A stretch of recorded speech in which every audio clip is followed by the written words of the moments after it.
स्थानिक स्वराज्य निवडणुकीची रणधुमाळी सुरू आहे. पाहूयात त्या संदर्भातल्या टॉप 9 बातम्या. आगामी निवडणुकीमध्ये पवार काका पुतणे एकत्र येतील. रोहित पवारांनी दिले होते संकेत. तर पिंपरी चिंचवडमध्ये भ्रष्टाचारी भाजपला पायउतार करण्यासाठी एक पाऊल मागे घेऊ. शरद पवारांच्या राष्ट्रवादीचे शहराध्यक्ष तुषार कामठे यांचं वक्तव्य. बालेकिल्ल्यामध्ये अजित पवारांच्या राष्ट्रवादीसोबत आघाडीची तयारी. सिंधुदुर्ग जिल्ह्यामध्ये पालकमंत्री हितेश राणे इच्छुक नसल्याने युती झाली नाही. आमदार दीपक केसरकर यांचा आरोप.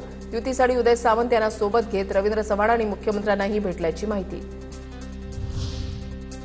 निवडणुकीआधी कल्याण डोंबिवलीमध्ये राजकीय वातावरण तापलं. युती नसेल तर भाजपला आडवे पाडू. शिंदेच्या शिवसेनेचे जिल्हा प्रमुख अरविंद मोरे यांचा इशारा. कल्याणमध्ये शिंदेच्या शिवसेनेकडून जोरदार शक्तीप्रदर्शन. मोहोळमधील पवारांच्या राष्ट्रवादीमधील गटबाजी चव्हाट्यावर. अस्तित्व नसलेला माणूस पवारांच्या नावावर आमदार म्हणून निवडून दिला. माजी आमदार रमेश कदमांची आमदार राजू खरेंवर टीका. लोकांची कामं मार्गी लावण्यासाठी काम करतोय. कुणीही कसंही वागलं तरी आचारसंहितेचा भंग करायचा नाही, हे फडणवीसांनी सांगितलंय. हेमंत रासनेंची दंगेकरांच्या वक्तव्यावर प्रतिक्रिया.